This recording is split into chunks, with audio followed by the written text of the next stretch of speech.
Welcome to The Mortgage Voice with Jeff Barton, your voice in the mortgage industry. Each week on this program, Jeff and his guests share their expertise, personal anecdotes, and the latest industry news to keep you in the loop. Now, to provide you with insight and help you navigate the consistently changing world of real estate lending, here is your host for The Mortgage Voice, Jeff Barton. Welcome, everybody. I'm Jeff Barton, your voice in the mortgage industry. Thanks very much for tuning in to the show each and every week. We come to you via radio stations. You can see us on YouTube. We're on a bunch of different podcasts, and we have a terrific website. It's called themortgagevoice.com. If you go there, you can see and hear this particular show, a couple, 3, 4 more, plus all of the guests, or many of the guests on the show, appear there with their bio and picture. So if you need to hear them again, if you want to contact them, you can do so through that particular website. It's themortgagevoice.com. I am Jeff Barton, and this is The Mortgage Voice. Appreciate you all listening to what we do each and every week, which is bring to you information that you really can't get assembled anywhere else unless you listen to this particular show. So when you go to the site, when you go to YouTube, when you go to the radio stations and you want to hear archives of the show, click on join. Why? Because you will get alerts as to when we're doing the next live show, as well as being able to see this particular show and hear this show anytime you want. The perspective over months, over years, and certainly week to week will bring you up to speed on what is happening in the mortgage industry, and lots of things happen all the time. And let's get right to it. The 30-year fixed rate loan is 6.62%, 15 years at 6%. FHA is at 6.2%. The jumbo loan is at 5.95%. The 5-1 ARM is at 6.12%. The 2-year is at 4.1%. That's the yield on the 2-year. Now, there's a guy out there, he's called Mr. Bonds, and I can't remember, not Barry Bonds, but Mr. Bonds, meaning that he believes that the bond market is really the place to go in times like this. Security being what it is, you can get a certain return, even if it's less than what you're going to get whacked with inflation. Inflation being about 8.25% right now, 8.5% in that range. So if you get what this 2-year is at 4.1% on the Treasury yield, it's still a pretty good return. And depending on how you spend and what you do with your money, although we have seen inflation really cut across all sectors and all levels of economic activity. I mean, this is a very, what they call sticky. I hate the terms they come up with because they're supposed to be insider and you all get to use them, but really, what does it really mean? It means that stubbornly, the price of a certain thing won't go down. That's what they call as sticky. So, as gas prices fell for, 3 months in a row every day, we would see conciliatory or other prices within that same sphere of petrochemical products not fall, meaning that those products were sticky. So when you hear that, what it really means is that the price isn't falling, possibly the way it should, especially given what we're doing at the Fed. And so this 4.1% return on the 2-year yield, to me and to Mr. Bonds, is a pretty good yield. Anyway, the 10 years at 3.7. There is a gap, obviously, and today, the gap, not today, because you'll be listening to this show a couple of days after we record, but during the week, this gap got up to over half a point, over 50 basis points. That's a big, big deal. Why? Because, as we all know, this particular indication indicates that in 2023, and I say 2023, probably second quarter, could be the end of the first quarter, just not quite sure, and I don't think anybody is, but that's my gut feel. It could be second quarter to third quarter, you're going to see a recession, mild or not mild, really depends on what happens in 3 or 4 different areas. Obviously, we have the war. Obviously, there's inflation, supply side. COVID certainly is affecting a lot of what's going on in China, even though those particular markets are loosening. When I say loosening, it means that the COVID restrictions they have had in place probably for the last 6 months, really killing the supply chain and the ease by which products get from A to B. My cohort engineer, producer for the show, was telling me about a friend of his who has had some supply side issues with his particular product coming out of China. And mostly it's about transportation costs, which is the other thing that we talk about when we talk about sticky prices, transportation costs. And by the way, did anybody out there see FedEx? FedEx is cutting offices, cutting people, shutting down offices rather than cutting people. Why? Because they had a miserable either second quarter, I think it was second quarter, and on the call for the third quarter, which was in last week. I don't know. This is kind of old news. It's about 6 or 7 days old, but FedEx is not doing well. And so you're like, wow, FedEx isn't doing well in a climate whereby transportation is the number one issue, whether you're moving products or whether you're moving mail. It always becomes how you get from A to B with which to be able to, justify what you pricing out your product to being. So all those things being equal, it's a very, very interesting time in that particular business. I'm glad I'm not in the logistics business. Okay, a couple other things on the menu here. Fed raises the rates. Yes, it did. And that would be Wednesday of last week. The Fed raised by 75 basis points. And the word over 2, looking for the top. Oh, I see. Two other things going on. So the world over is raising the short-term interest rates that the central banks of those particular municipalities, countries, charge to their short-term borrowers. In the U.S., it's the Fed raising rates. And they say, by the way, that we're going to top out at 4.6%. We're currently about 3.5%. So we've got some tightening to go before we get out to that, probably another 2 50-point basis raises, unless we see absolutely no particular movement in inflation and that these numbers are now not only stubbornly priced into future products, that's the new bar. So everything from there on becomes that's the base level, meaning that the 5 to 8% inflation rate is going to be the way it is. Anyway, the Swiss raised by 75 basis points, Bank of England by 50 basis points, Bank of Canada, as we all know, 75 basis points last month. And many other countries around the world have done exactly the same. So the only country in the world, and we've talked about this many times, China, of course, has been trying to lessen its short-term borrowing and loosen the ability by which borrowers can borrow. This is about their housing issue, and this is about what's happening. And I've said, I think, and I'll give my QAnon conspiracy about why China is yet to lift their COVID restrictions. I think it's more about the housing problem than about COVID. Meaning that if you're keeping people home and quiet, that means they can't go out in the street and not pay their mortgage and complain and strike and carry signs and get attention. And Xi doesn't want any of that because he's got his plate full with all kinds of different things stemming from Taiwan to, as I said, COVID, and as I said, also the issue with the housing sector in China. Okay, will inflation moderate or fall dramatically? That is the question. So what we have to do is think about it from a homeowner's perspective and from somebody who wants a mortgage perspective. This is a show, after all, that talks about the consumer, you buyer, you seller. What are you going to do? How are you going to get that mortgage? How are you going to sell that property for the most that you can get? And the main thing right now is the inflation rate is really affecting everything. So if you've got mortgage rates that are also now over 6%, what did I say? 6.62%, we're almost at 7%. Those two things together are putting a chill on this particular real estate market. And this particular real estate market is running out of steam. Now, every month we see year over year still positive, but last month it was only 7%, 7.7% year over year increase. 3 months ago, it was 22%. So this shows you the decline. We also see that the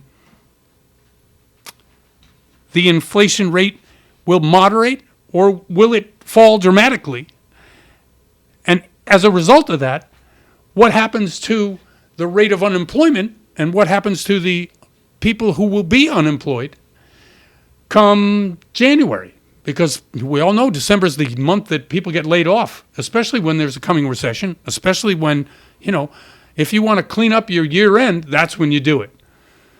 New weekly unemployment claims, 213,000. Now, that is still pretty low, and we will see by the end of Friday what the rest of the unemployment says. Now, we're coming up on, let's see, what are we, about 8 to 10 days away from the end of the month, end of the quarter, and we'll we'll be very interested to see what exactly is happening with those particular numbers. Anyway, I'm Jeff Barton, your voice in the mortgage industry. Really appreciate you listening to the show. That was the mortgage section, by the way, and we'll be right back. You're listening to The Mortgage Voice with Jeff Barton. We'll be right back with more in just a moment. For more information on today's topic, email Jeff Barton at info@malibufunding.net. Now, back to The Mortgage Voice with your host, Jeff Barton. Welcome back, everybody. I'm Jeff Barton, your voice in the mortgage industry. Thanks very much for tuning into the show, for listening each and every week. We try to bring you some great guests as well as information that you can utilize almost immediately. Local areas that we go to around the country, as everyone knows, we're on a bunch of different stations in a bunch of different places. We also do a LinkedIn and a Facebook and a YouTube, and we're also on 9 different podcasts. So if you want to see what we're doing and how we're doing it, just click on any of that and you can find us. But bringing information to you is the primary focus of the show. And with us today is a new guest that hasn't been on the show yet, and I'm looking forward to talking to Wylie. It's Wylie Freeman. She's with Mogul Real Estate down in Temecula, and she joins us now. Wylie, how are you? I'm wonderful. How are you? I'm fine, thank you, and thank you for asking. Okay, $1 million question. How's real estate down in Temecula? Hey, real estate's amazing as always. You got to love what you do, right? Yes, you do. In this market, yes, you do. Yep, you definitely do. Tell me how the mortgage interest rates are affecting prices and traffic on your listings or through your open houses. Okay, so as far as listings and open houses, I mean, generally I think that there's a sharp decline in the buyer confidence in the market right now. Okay. So there's a little bit less foot traffic. So I've just been trying to reach out to clients, and it's a point in the market where we need to educate people, right? Yep. It's all about educating them, and so we can gain some of that confidence back. As far as, people are kind of just sitting back wondering what's going to happen, right? Yeah, no, I agree with you 100%. And when you talk about education, what are you telling them? I mean, obviously somebody comes in and they, we need a house and I can't afford it. And what am I going to do? Because this is how emotional real estate is. So what are you educating them? Do you start the process early? What are you doing with that? Well, so, I mean, it's different for each individual client, right? Uh-huh. And that's important. It's not one size fits all type of a situation. It's, what is important to your clients? Do they have to move, or can they sit in their home and be comfortable for a little while, and kind of, if they have a 2% interest rate right now, maybe they do want to sit in their home for a little while, unless they have dreams of moving somewhere, within the next few months, then that's absolutely what they should do. Do you see a return of the AITD at all? Because the seller has this great mortgage, and maybe they'll be able to pass that on through that type of land contract? Yes, absolutely. Okay. And that's another good thing to educate people on as well. Right. We've done plenty of those back in the day, and probably in the future when, prices get out of whack, but there's still a terrific looking interest rate on the mortgage that the seller has. That becomes a way by which you can negotiate too. How do you approach, non-traditional ways to negotiate? Do you just come up with an idea and talk it over with your client, or how does that work for you? Well, you kind of got to dig in and ask all the questions, make sure you are aware of every individual situation. Like if I have a VA buyer that has a great interest rate on her home, right. Well, that, may be assumable by the new buyer and things like that, of that nature. Yeah, no, I agree with that. Yeah. No, please, I interrupt you. Just try to dig into every situation and make sure that we are, informing people on every option that is available to them. Do you see market conditions changing? How do you see them changing? And do you think, around the first of the year or after the elections, everybody's got a date in their head as to when things might change or get worse. Do you have one, or do you not even delve in any of that? Well, I mean, as a professional, I try to be as ahead of the game as I possibly can by, just educating myself, therefore I can educate my clients, right? Sure. So, I mean, right now in our market, we have around like 4 months of inventory, right? So it's not quite a buyer's market yet. Right. I mean, it is, but, we want to see around 6 months of inventory to really call it a buyer's market. And we'll get there. Yep. Right? So that's what I see. I see, that's probably happening, well, for sure, it becoming a buyer's market. And things leveling out more. But, yeah. I've been to Temecula several times. Great place. Love the area. I did a race down there about 3-4 years ago, one of those Ragnar races. Really enjoyed my time. And now, I don't know how long you've lived down there, but has the actual neighborhoods and the amount of people in the area increased? When I was down there, even then, it wasn't as busy as what I've read. Is that true? Well, I mean, we're building up as, now they're saying Menifee is becoming the new Temecula, right? Or I see. Marietta and then Menifee. Right. Yeah, so there's a lot of new builds happening up in Menifee and Winchester. So, yeah, we're moving our way up.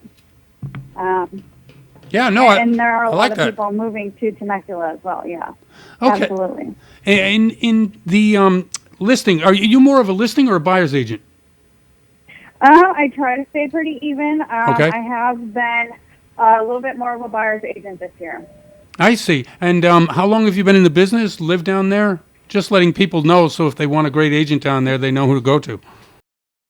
Yeah, absolutely. So I have been doing real estate since 2018. I'm actually originally from Minnesota. Okay. I came out here with the Marine Corps and got out in 2018 and have been doing real estate out here ever since. Well, thank you for your service. We don't absolutely. thank people enough, and you're certainly one of those people we need to thank. What do you see as the differences between being in the military and being in real estate? Oh my goodness. So much, I have a lot more freedom, and it's a lot more rewarding in my current business. Yep. I mean, in certain aspects. I love real estate. I love the Marine Corps. But yeah, it's a lot. And, being from out of state and having served out here really helps me, right? Because, as when you're beginning in real estate, you need to have that sphere of influence or people that that's usually how you start your business. But right. I just went and started educating Marines on their VA loan, and that really, it was very rewarding for me to help my brothers and sisters and educate them on, the things that they're given for serving the country. And that was really good for me. And that's basically how I started my business. Well, it's interesting. There are some parallels, especially with the Marine Corps. I mean, that charge, go ahead and get it attitude really works well in real estate. It really, you have to have confidence. You also have to get out there and do a lot of the work, and certainly meeting people face to face, having that connection. All of those things really work terrifically in the real estate business. I think absolutely in real estate, because as an entrepreneur, you need to have that. Right. But all of the things that you learn, the drive, the motivation, the leadership, most importantly, that you get from the service, that'll help you in any avenue of life. Absolutely. Absolutely. And when dealing with, I guess, buyers or sellers, which is what you've been doing for the past few years, do you bring up the fact that who you are, where you're from, or you just let it happen because some people, when they go into listing appointments or their buyer's agent, they have a whole plan in front of them. They dictate by what's on the plan. How do you do it? Because you have a terrific way with, talking as well as a great background. Are you presenting all of that, or are you just sort of letting it happen as it happens? Yeah, you got to let it happen as it happens, and you have to really know your client. That's why if you don't know them before you meet them, you need to ask them all the questions and really dig into not only what their needs are in real estate, but who they are as a person, so that way you can kind of, you need to relate to your clients so they feel comfortable with you, and so you can better relate to them and help them. That's an excellent answer, and I totally agree with you. The client-centric type of answer that you gave is really what real estate is all about. Yeah, you can be everything, but it's really all about the client and the relationship you have with the client. Yeah, I agree completely. Yeah, I feel like if we go in there, making it about us, well, that's not our job, Right. Hey, listen, we're up against it. I want you to give out your contact information for people who need a terrific agent down in your neck of the woods. Okay, absolutely. You can reach me at 763-501-0618. That's my direct line. My email is Wylie, W-Y-L-I-E, @mogul-realestate.com. You can probably Google me, too, and find all my information on there. I'd love to help anyone that needs anything. Wylie, thanks very much, and thanks for coming on the show. I really appreciate it. We'll do it again, especially when we need a great bit of information about what's going on in your particular market. Okay, thank you so much for having me, Jeff. I appreciate it. Thank you very much. That's Wylie Freeman. She's from Mogul Real Estate down in Temecula. I'm Jeff Barton, your voice in the mortgage industry. We'll be right back. You're listening to The Mortgage Voice with Jeff Barton. We'll be right back with more in just a moment. For more information on today's topic, email Jeff Barton at info@malibufunding.net. Now, back to The Mortgage Voice with your host, Jeff Barton. Welcome back, everybody. I'm Jeff Barton, your voice in the mortgage industry. Thanks very much for tuning into the show. We're on podcasts. Darryl, do we have a record of all those podcasts? I know we're on Streaker, we're on Spreaker, we're on... Oh, we do? Yeah, sure. Okay, excellent. Or if you want to keep guessing, that's okay. No, I like the guessing. We're on Apple Podcasts, Spotify, Spreaker, Stitcher, iHeartMedia, Radio.com, YouTube, and Podclips.io. Okay, if you want additional podcasts, go to Podclips.io. They have several different categories of podcasts. If you haven't heard podcasts from a general address, this is one you can go to. You find lifestyle and sports and economics and food and health and all kinds of things that will be of interest to you at one spot. That's podclips.io. Okay, I'm Jeff Barton. This is The Mortgage Voice. Thank you very much for tuning into the show. So Darren Woodworth has been on the show many, many times talking about real estate up in the Tahoe and certainly along the corridor from, I guess, where would you say the corridor is that you service, Darren?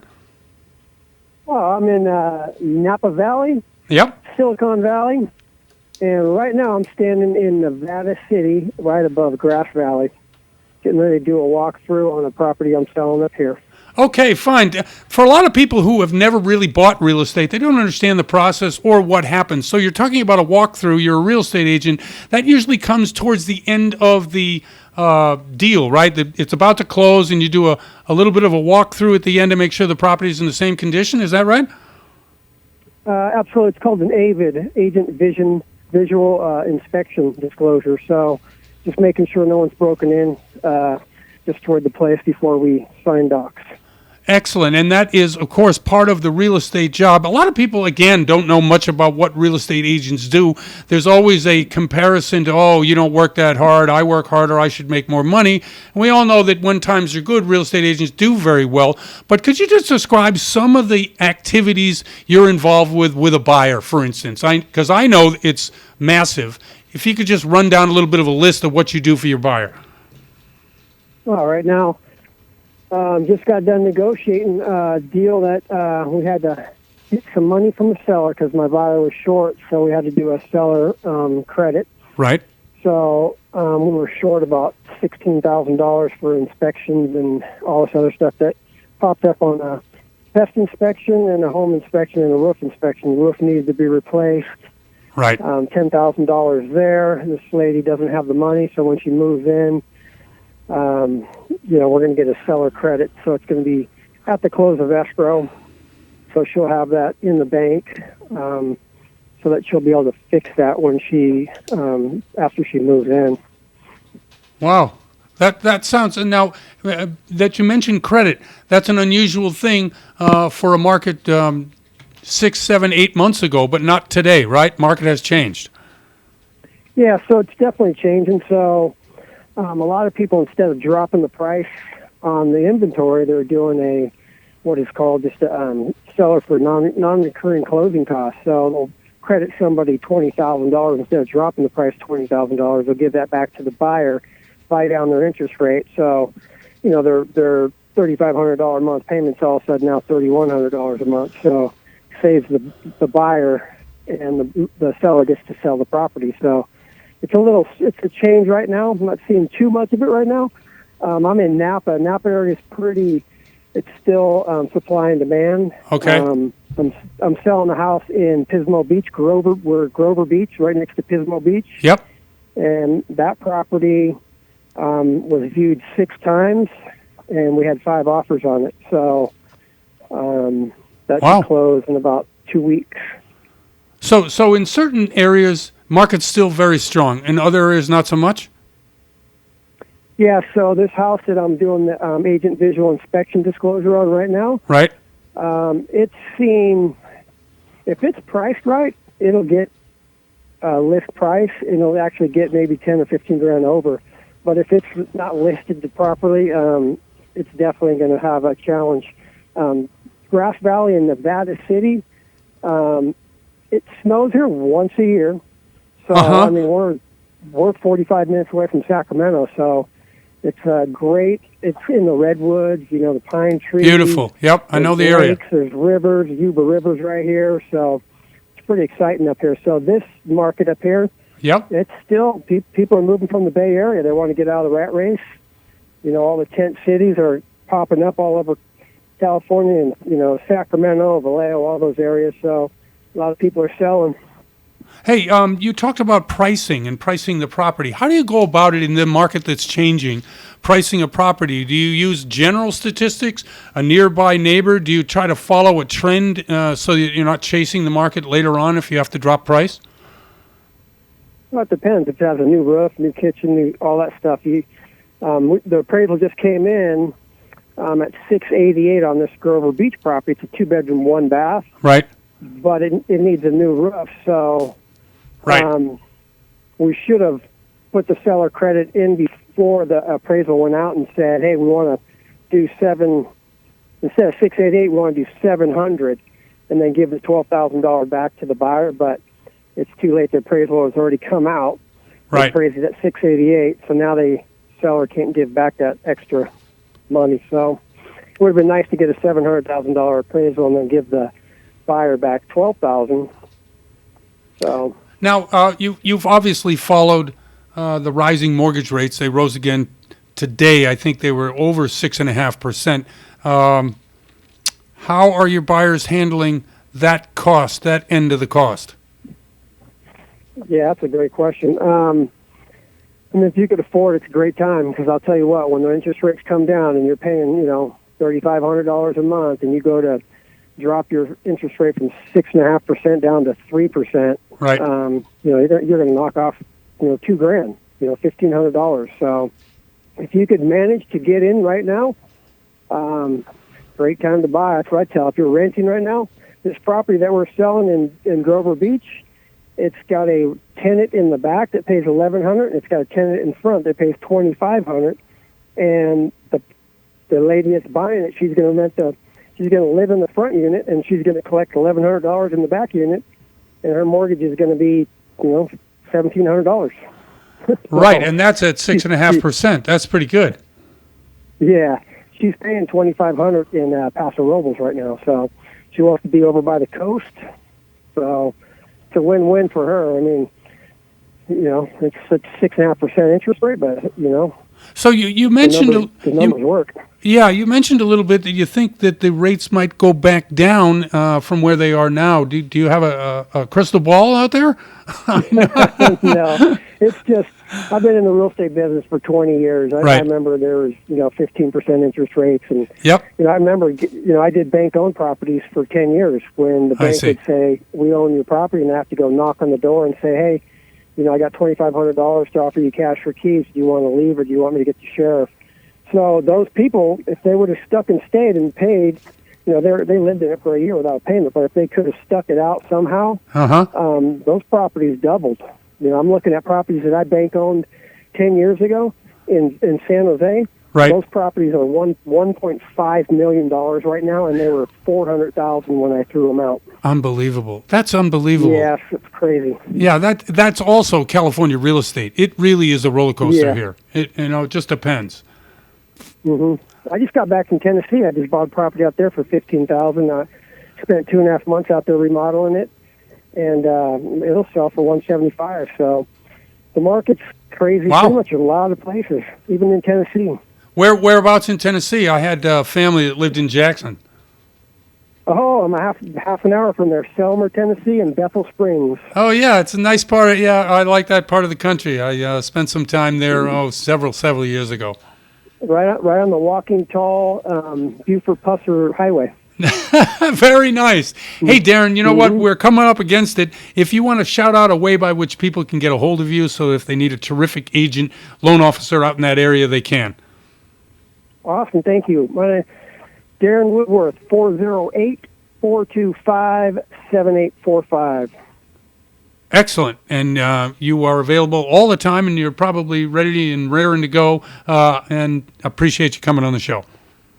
24/7. Thanks. Take a night off once in a while, though, will you? Thanks, Darren. Thank you very much. That's Darren Woodworth from Malibu Funding. I'm Jeff Barton, your voice in the mortgage industry. We'll be right back. You're listening to The Mortgage Voice with Jeff Barton. We'll be right back with more in just a moment. For more information on today's topic, email Jeff Barton at info@malibufunding.net. Now, back to The Mortgage Voice with your host, Jeff Barton. Welcome back, everybody. I'm Jeff Barton, your voice in the mortgage industry. Thanks very much for tuning into the show, tuning in and looking to learn more about what's happening in the real estate market. That's what the show is all about. We talk mortgages, of course. Mortgage interest rates today, 30-year fixed rate is over 6.5%. If you shop around, if you try to weasel and connive, maybe you can get something in the low sixes. But guess what? Those days of low interest rates are gone, long gone. How's it affecting you? How's it affecting your decisions? Are sellers giving up a little bit more in order to get people in the property? Is it still buyer's market, or is it, a seller's market, or is it turned to a buyer's market? All of these things are extremely important. And if you want to see this show, go to YouTube. Jeff Barton, the Mortgage Voice on YouTube. You can see this show. Click on that you like what you see. Click on that you want to join so that you get updates as to what we're doing each and every week. Thank you very much. And again, this is Jeff Barton, and I am the Mortgage Voice. I'm the Mortgage. Anyway, joining us once again is Brenda Scott, who comes from Malibu Funding in Southern California. Brenda, how are you? I am terrific, Jeff. How are you? I'm okay. Thank you very much. When markets change, it makes people nervous because they're just not used to it. Even when COVID was around, the real estate and mortgage industry were great. So we could ignore, at least people in the business, and certainly anybody who was buying could ignore what COVID was because they were getting a great deal on the mortgage. How is it today? Well, I would say it's worse or the same, but I do want to add that I think it's still a good time to buy, and I do think it has shifted to a buyer's market. I think interest rates, they are higher than what we've been seeing these last couple of years. But lenders are being so creative now to get, new loans, new purchases, or refinance in. They're doing interest only. They're doing 3-1, 2-1 buy downs where you start off at a lower rate and it caps out in 2 or 3 years. It's still a good market. It just, the sellers now just have to give up a little bit more money, but it's still a good market. If you've been around for years, like we have, it's a circle, yep. And it all works out. You might buy with the interest rate high, but hey, you might get into that neighborhood that you always wanted to get in at a lower price than you did, 6 months ago. Well, that's interesting that you say that because there is an offset. If the interest rates are up, less buyers, price gets lowered. That's the equation, right? That is it. And that is it. And representing, I guess, mostly buyers, right, or people who need loans. They're not doing refis right now, are they? Absolutely, just a little, not as much. If they need the cash, right. Then they have to refinance. It just depends. If they need that cash for college education, right. Home improvement, if they miss that market, it's still a good market. I mean, you got FHA and VA now that are doing, 40 years, and some are doing interest only at a 2-1 buy down. It's still a good market. I still say don't not buy and don't not inquire about refinancing. Now, the difference between this buy down, either the 2-1 or the 3-1, whatever, and an adjustable rate is that the buy down is over and that's it. It doesn't adjust anymore, but an adjustable rate may adjust up to whatever the cap is of a percentage each year, half point, whatever it is. Is that right? Absolutely. And you're correct. Now, there's also that other program that, it's been out for a little while, that DSCR. Right. That's an awesome program. I mean, you can buy a non-owner-occupied property with 20% down with this low income. We don't even need your tax returns or your bank statement, as long as that property debt services itself. Still a good market. I say still a good market. Now, interesting that you say that. Renters across the country are complaining not only that the rents have gone through the roof, but also that there aren't a lot of them. Are you seeing any indication that people are buying more properties to rent out than you were, let's say, 6 months ago? Oh, yes. Right. Yes. I am seeing where property, people are getting those funds together and they're buying in neighborhoods where, sometimes these rents are going from $35,000 to $4,000 a month, and people are paying that for rent. Right. Yeah, it's amazing. That's a big number. In any neighborhood, $3,500, $4,000 is still a lot of money. Huh. Hey, if you can pay that to rent, you can pay that to buy. That's right. So what's missing? Down payment? Credit score? Down payment. But, you can get into a house as low as a 3% down payment. And you can buy out the MI and you still save money. That's interesting. A lot of great different choices. I was going to ask you about the different choices in this particular market, creativity-wise. You talked about the 40-year. You talked about the VA. You talked about FHA. You talked about the 3% down. What are some of and the DSCR, what are some of the other programs that you can think of that might benefit someone in this market? 12 months bank statement. As long as your FICO score is you got to have a pretty decent FICO score. And I'm talking about when I say that, you can do bank statements with a FICO score at 690. That's still a good deal. Yeah, that's a good deal. Your rate might be a little bit higher, but you can also do bank statements with a 720 or 740. You might be able to still get a 6.75 or 7%. But if you do that interest only for 40 years, it still comes out to a pretty decent monthly payment. Now, this 40-year loan, now, it is a new product that I've not really heard of in the past. Well, it's been around, let's say, for 6 months that I've heard of it. Have you heard of it before? And the advantages, obviously, are lower payment. I mean, that's what everybody's going for, right, the lower payment. Absolutely. Right. It started coming out when interest rates started creeping up. Lenders said, hey, we got to do something to get this market, moving or continue to have it grow. So what's the difference in a 30 years and a 40 years? We never pay a mortgage off anyway. Right. I mean, our parents may have, but in my lifetime, I would never pay a mortgage off. Right. No, I understand that. And I think most people are in and out of a mortgage every 6-7 years, right? I mean, it doesn't... Every 6-7 years. Absolutely. 6-7 years, you're going to sell, and you're going to go in, you're going to buy low, and then when you get ready to sell in, 3 to 5 years, you're going to sell high. So you still make money. Now, whatever money you're going to lose on this side, you'll get it on the back end. That's how I look at it. Well, that is the real estate story, right? I mean, obviously, buying right and selling right is the only way to make money. And certainly in the interim, if you can lower your payment, that's why that 40-year is good. That's why the DSCR is good, because you're getting in on a payment that either is afforded by the rent or is cheaper because it's a longer term. Absolutely.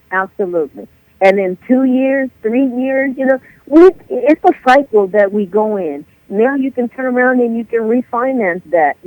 Most lenders are, giving more discounts, obviously when it comes to that time, but it's still a good time. I say do it. I say give me a call. And I'm also, oh my God, it's on the tip of my tongue. Reverse mortgages. Yep. 62 and over. you can do a reverse mortgage and not have any mortgage payment. None.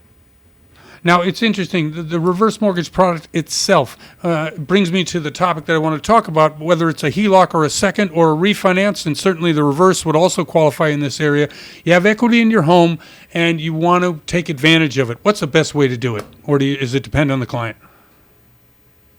Oh, I say the best way to do it, first of all, is to call me at Malibu Funding. But, yeah, you just call, you can get your quote.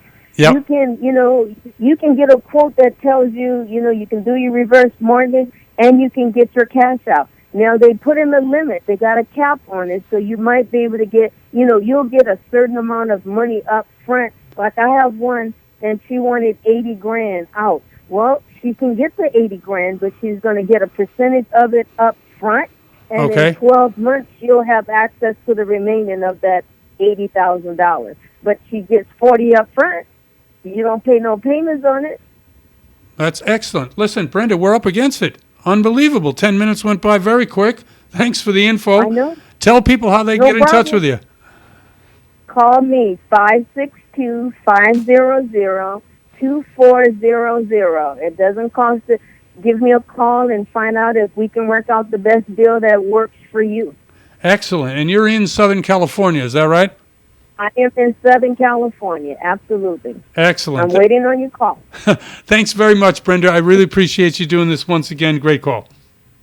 Not a problem. Have a good day. Love you guys. Be safe. Yeah, you too. That's Brenda Scott from Malibu Funding. I'm Jeff Barton, your voice in the mortgage industry. We'll be right back.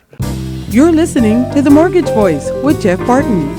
We'll be right back with more in just a moment. For more information on today's topic, email Jeff Barton at info@malibufunding.net. Now, back to The Mortgage Voice with your host, Jeff Barton. Welcome back, everybody. I'm Jeff Barton, your voice in the mortgage industry. Thanks very much for tuning into the show. Each week we come to you from a number of different radio stations, KCAA, KMET in Southern California, K-Tahoe, KTHO up in Tahoe, California, and we're at K-Ship, KSHP 1400 AM in Las Vegas, Nevada, as well as K-Mine, KMIN, K-Mine Country down in Albuquerque. It's a eclectic group of stations that we have been talking to about their real estate, and you know what? It represents a lot of what's going on in the U.S. in terms of housing prices. Some of these markets, especially Las Vegas and Albuquerque, have been the last 2 years, some of the hottest in the country. They've seen their particular prices really escalate way over what the national average is. And that's why we go to them now to talk about it, is because those particular markets are the ones that are actually falling fastest, quickest. Now, what do I mean by that? I mean, yes, we still have positive year over year. Yes, that's true. But the number of units on the market has not risen. The prices that they're getting have really fallen below what list price is. And what do I mean by that? When you go out and list your house and you say, okay, my house is worth $100,000, and you sell that house for $98,000, you have sold below listing price. Well, that's happened in 98 out of 140 markets in the U.S. in August. Now, as a result of those particular numbers, we say, hey, real estate is in trouble. And it's in trouble because of the fact that mortgage interest rates are up. So the buyers are hesitant about dropping money on something that they think, okay, if we're going to be in a recession, we know that prices are going to fall. I just quoted 98 out of 130 or 140 markets, it's already selling below list price. Granted, it's still 7% year over year, greater than it was last year, but how quickly and how soon is that number going to reverse itself, i.e. you're 7% below? Now, there are estimates in the U.S., in the markets, a lot of the markets, that say that we're going to drop below what our current price level is, i.e. what you could buy today is going to be worth less tomorrow in 5% to 20% of most of the markets in the country. There are pockets that are good, there are pockets that are worse. But if that's true, you are seeing currently a lot less buyers in the market, who are offering full price. They're looking for deals. And what is a deal if you're afraid that the market is going to go below 5%, 10%? It means that you're going to come in with contingencies on that offer, i.e., Not the way it has been the last 2 years, where you got to come in with no contingencies and all cash. By the way, we still have 25% of the properties out there being bought as cash. That's how much cash is still in the marketplace. What they call bleeding the excess or draining the excess of cash out of the market is what the Fed is trying to do in order to stop inflation. Now, we went through that in the previous section, but when you're raising interest rates, and the Fed is raising interest rates, which will, again, affect not the mortgage rates, but it will affect your car loan. It will affect your credit card. It will affect short-term loans. It does affect the way that your lender will price loans based on not only the 10-year, but what the Fed is doing, because they, too, have to have a margin in there in case the mortgage interest rates rise above what exactly they're selling you the mortgage for. That's why a couple of those banks last month, Sprout Mortgage and First Guarantee, went out of business because they didn't measure the spread right, and they got caught holding hundreds of millions of dollars worth of loans that nobody wanted to buy, i.e., I'm out. A lot of other companies are trying to price that in, so you have to make sure that when you do that, your margin, your spread, whatever you want to call it, is correctly priced. So all this being what it is, what does it mean to you as the borrower who is out there trying to figure out if you're going to pay what the seller is asking? That could happen quickly, i.e., 80% of the market goes, we don't want to buy anymore, and not at this price, because we're worried about the recession, we're worried about prices falling, even if it's 5% to 20%. This is what the problem is in the real estate section right now, in the real estate market. As I said, there are fewer new listings. Median price of homes is $389,500 in August.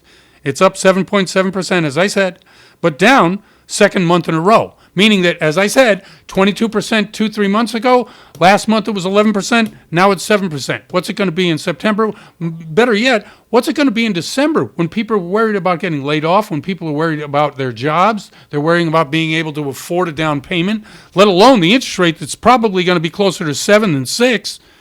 Okay, there's a lot going on in the real estate business, a lot going on in the real estate sector. And for you out there as the borrower, the solutions that you need to get into a market, you want to make sure that you're buying right, you want to make sure that you're shopping around for lender, and you want to make sure that the property that you're buying, you're in for the long haul.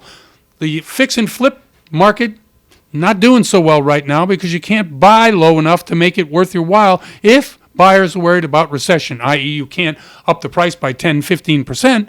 That's just not happening right now. Okay, let's see. More homes sold below list in August than all of COVID combined. So COVID, 2.5 years, 1 month. In the COVID, you have properties that are selling below list price. 2.5 years worth all combined, that hasn't happened. That's what's going on in the real estate market, and that's what's going on in terms of what you have to consider when you're out there to buy. Okay, so we've talked on this show about appraisals, and we've talked about the discrimination in the appraisal area. I am not a political person. I have opinions, but mostly it has to do with being fair and straight down the middle, right? So we told you a couple of months ago about a black couple in a neighborhood, brought in an appraiser. They wanted to do a refi. The appraisal came in really low, and the homeowner said, well, wait a minute, this isn't right. So they ordered another appraisal, removed any picture or indication of the color of the person that lived there, put in pictures of white families, and had a white person answer the door when the appraisal came. The appraisal came in hundreds of thousands of dollars more than it was. There's obviously a lawsuit going for discrimination. But just to show you, on the flip side, how it works if you're super wealthy. I don't know if anybody's been following this ex-president and New York State issue when it came to overvaluation of properties. He had a property in New York, penthouse. This is the ex-president Donald Trump, that he valued. It was 5 times. What was it? 5 times? It was $750,000, and he had it at, I don't know, 4.5, 5 million. Yeah, 5 times the square footage. 5. It really is. 5 times the square footage. Right. He had it down at 11,000 when it was 3,000 or something like that. I said, come on, man. And you know what? The banks bought it. They're as much at fault here as anybody else. I mean, everybody gets away with what they can get away with. But in certain circles, if you are who you are, you get away with a lot more. And certainly a billionaire white guy from New York got away with a lot more than that couple I told you about, who were just struggling to take some money out for a refi for a property that was worth way more than the appraisal said it was. Just saying. Okay? Anyway, let's move on. Home sales declined 7 months in a row. Sellers and buyers. Okay. So if you're in the market right now, what do you do and what are you looking for? If you're a seller, you know that there's less competition. You know it. Why? Because you're getting less offers. You don't have multiple offers. You don't have people fighting tooth and nail to get what you're selling. Therefore, what do you have to do? You have to accept contracts with contingencies, i.e., an appraisal contingency, like we're just talking about. You have to have somebody say it's worth what you say it is. And also, you have to negotiate if it isn't. If the appraisal comes in less than the contract price, have you negotiated that already? Used to be, buyer had to make up the difference. It's not that way anymore. If you want to sell that property, you have to agree to negotiate or pre-negotiate whatever it is that you can negotiate in terms of the deal of the price of the property according to the appraisal. That's a big deal. Number two, you have to reset expectations. As a seller, you have to know going in that you are trying to get the highest, best price and that you're probably not going to now get overbid on your property. So you have to set expectations by saying, okay, this is what I want, this is what I'll get. And usually what I'll get is a lower number. And as I explained earlier in the statistics, 98 out of 130 markets are accepting less. And then as the last thing, more give and take, more negotiations. Anyway, I'm Jeff Barton. I'm your voice in the mortgage industry. Thanks very much for listening to the show, and we'll see you next time. You're listening to The Mortgage Voice with Jeff Barton. For more on today's topic, visit www.malibufunding.net.